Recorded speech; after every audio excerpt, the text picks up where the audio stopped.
मेष लग्न की पॉजिटिव और नेगेटिव बातें, सकारात्मक और नकारात्मक बातें।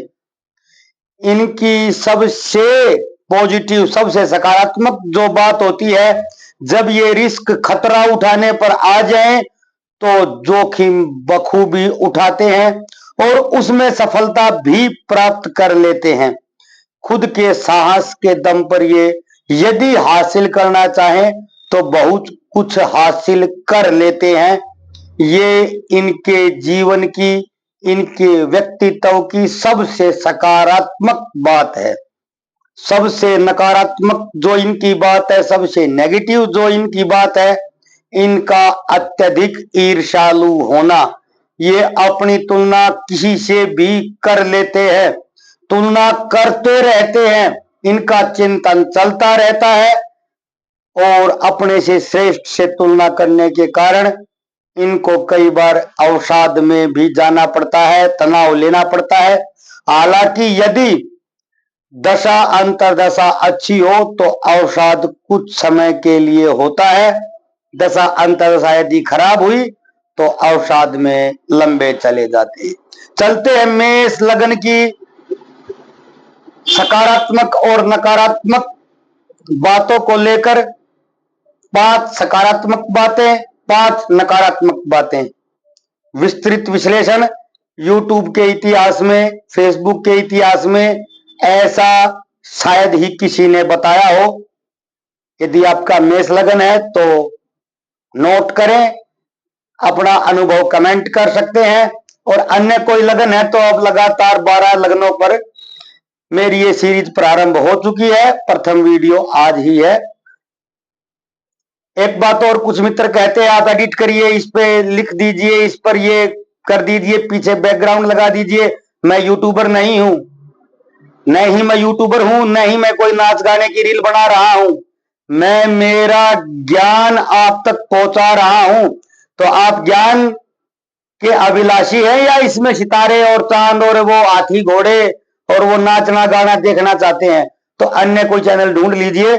मेरे पास सिर्फ मेरे शब्द है, मेरी वाणी है, यही है बस। चलते हैं विषय की ओर। ये समय के साथ साथ स्वयं में परिवर्तन के द्वारा कुछ नकारात्मक पक्षों में सुधार भी कर लेते हैं, लेकिन ज्यादातर बने ही रहते हैं। कुछ सुधार कर पाना भी उसके लिए संभव है जिसकी सुधार की इच्छा होती है। पहले हम नकारात्मक पक्ष पर चर्चा करते हैं। पहला, तुलना बहुत जल्दी करते हैं। इनका व्यक्तित्व ही तुलनात्मक होता है। मैं इससे अच्छा हूं या मैं इससे हीन हूं, इसी में इनका सारा चिंतन लगा रहता है। श्रेष्ठ से भी तुलना करते हैं और उसके कारण अवसाद, तनाव, डिप्रेशन में चले जाते हैं। यदि दशांतरदशा समय अच्छा हुआ तो अवसाद से निकल भी जाते हैं, नहीं तो फिर लंबा समय इनको उसी अवसाद तनाव में गुजारना पड़ता है। कई बार ये तुलना लाभदायक भी होती है, ये उसके कारण स्वयं में सुधार भी कर लेते हैं और ये तुलना से बहुत बार सीखते भी हैं। लेकिन तुलना करना अपने आप में एक नकारात्मक पक्ष है। ईर्ष्या बढ़ती है, इससे वैमनस्य बढ़ता है। भाई और भाई जैसे मित्रों के लिए ये सब कुछ कर देते हैं। अपना जीवन, अपने प्राण तक न्यौछावर करने से ये नहीं पीछे हटते हैं, नहीं हिचकिचाते हैं, किंतु बदले में इनको धोखा ही मिलता है। मित्रों और भाइयों से वैमनस्य, कटुता बढ़ती है, तनाव बढ़ता है, सामंजस्य खत्म हो जाता है और बहुत बार इनको गालियां मिलती हैं और इनके मित्र और इनके भाई इनके शत्रु भी होते देखे जा सकते हैं। तीसरा जो इनका मेष लग्न का नकारात्मक पक्ष है, नेगेटिव पक्ष है, इनको चोट बहुत लगती है। सुझाव, सहायता, सचेत होने के बाद भी, सावधान रहने के बाद भी इनको चोट बार बार लगती है। दुर्घटनाएं इनकी बार बार होती है। ये मेष लग्न का एक नकारात्मक पक्ष है।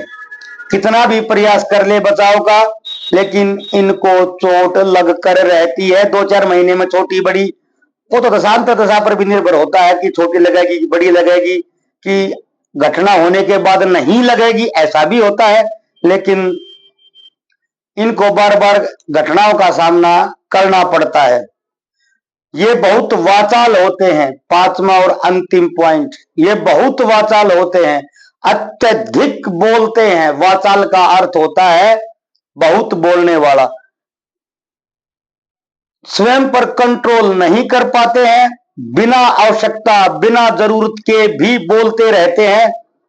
ज्यादा बोलने के कारण इनकी बनती बातें बिगड़ जाती हैं, बनते कार्य बिगड़ जाते हैं। इनके आपसी संबंध, आपसी मित्रताएं भी ज्यादा बोलने के कारण खराब हो जाती हैं, क्योंकि ज्यादा बोलने पर आदमी कई बार नहीं कंट्रोल कर पाता है कि वह क्या बोल रहा है। तो वाचाल होना भी इनके जीवन का एक नेगेटिव पक्ष है, एक नकारात्मक पॉइंट है। अब हम सकारात्मक पक्ष पर भी चर्चा करते हैं। रिस्क लेने की क्षमता इनकी बहुत अद्भुत होती है, बड़ा साहस दिखाते हैं। जो प्लान बना लिया, ठान लिया, उसको किसी भी स्थिति में जाकर पूरा करने का इनका प्रयास रहता है। रिस्क लेने की क्षमता इनकी गजब की होती है और उससे इनको जीवन में बहुत लाभ भी मिलता है। दूसरा जो सकारात्मक पक्ष है वह है इनकी निरंतरता, कंटिन्यूटी। ये किसी भी कार्य को मंजिल तक, अंजाम तक पहुंचाने से पहले नहीं रुकते हैं।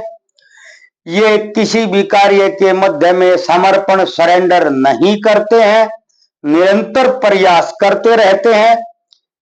ये इनके जीवन का एक सकारात्मक पक्ष भी है। तीसरा जो सकारात्मक पहलू है, पक्ष है, वह है शोध की प्रवृत्ति, खोज की प्रवृत्ति। कहीं घूमने गए हो, कहीं कोई घटना दिख जाए, कोई सूचना मिल जाए, या कहीं से कोई जानकारी पढ़ ले या सुन ले, उस पर रिसर्च करते रहते हैं। यूं का यूं देखकर सुनकर बात को आगे नहीं बढ़ा देते हैं।